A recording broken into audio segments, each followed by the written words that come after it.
Атаңа нәлет дегенім үшін түркістандық келіншек қалай қиналғанын айтып берді.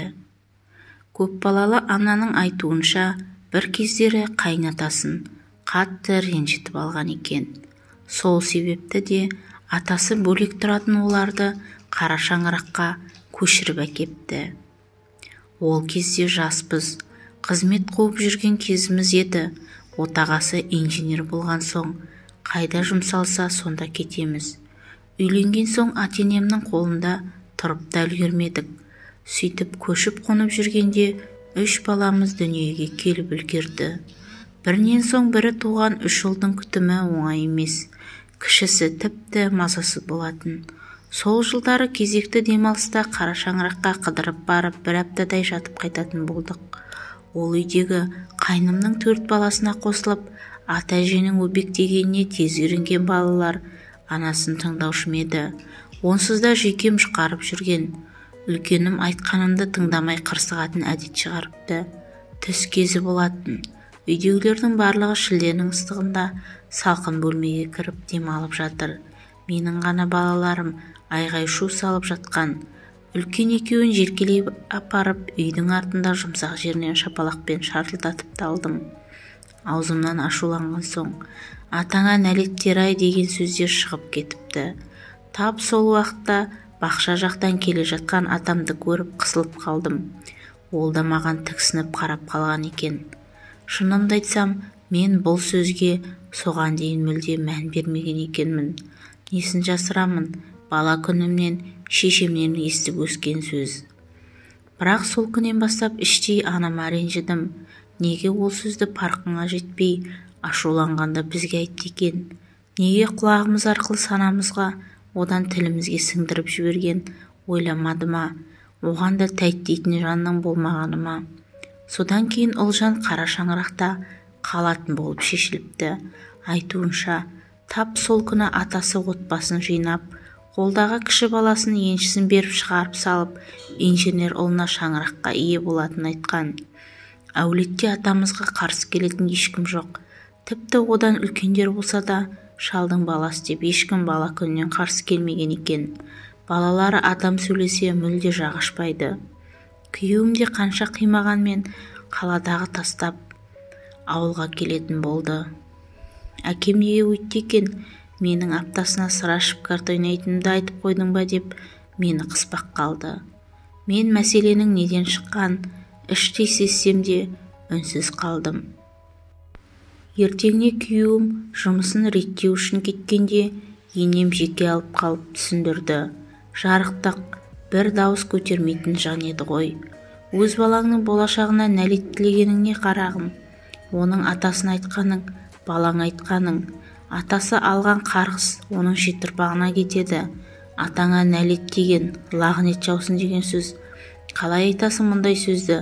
Атаңды ренжіттің, сол қатең үшін сендерді қолда қалдырды деп сабырмен түсіндірді. Мен алдында жылап отырдым.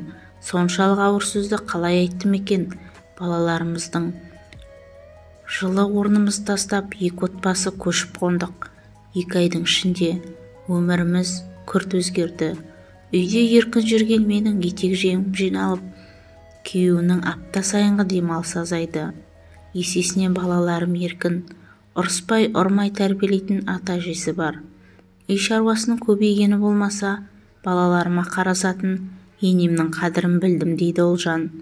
Бұл ғана емес, Ұлжанға атасының реніші онымен де бітпепті.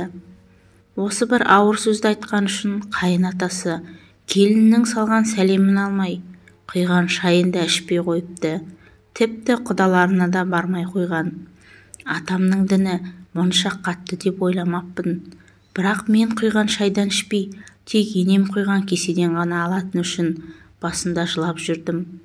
Дастарханға 2 шайнек шай демдеп әкелеміз.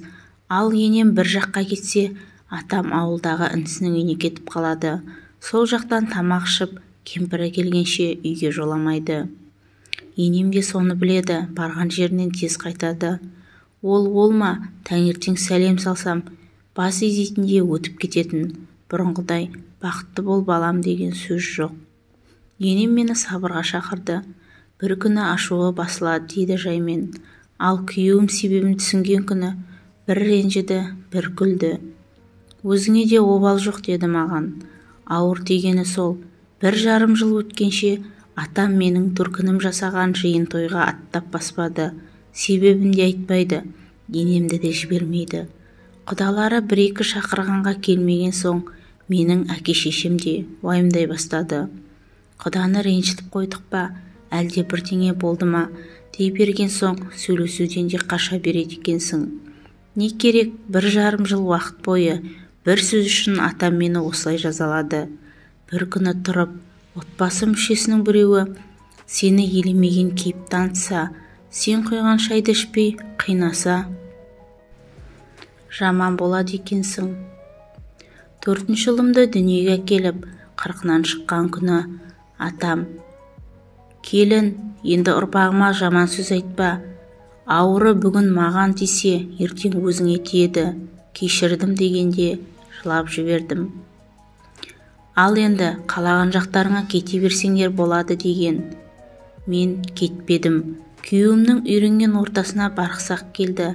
Бірақ мен атам мен енемді, оған үйренген балаларымды қимадым.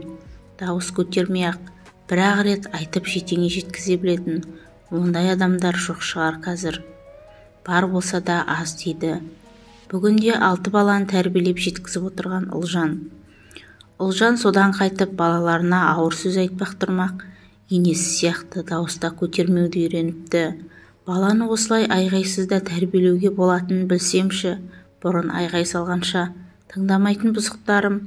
Мен сабырлы болған сайын елгезек бола бастады. Бәрі атам мен енемнің берген тәрбиесі. Қолымызда 10 жыл тұрған өкінішті.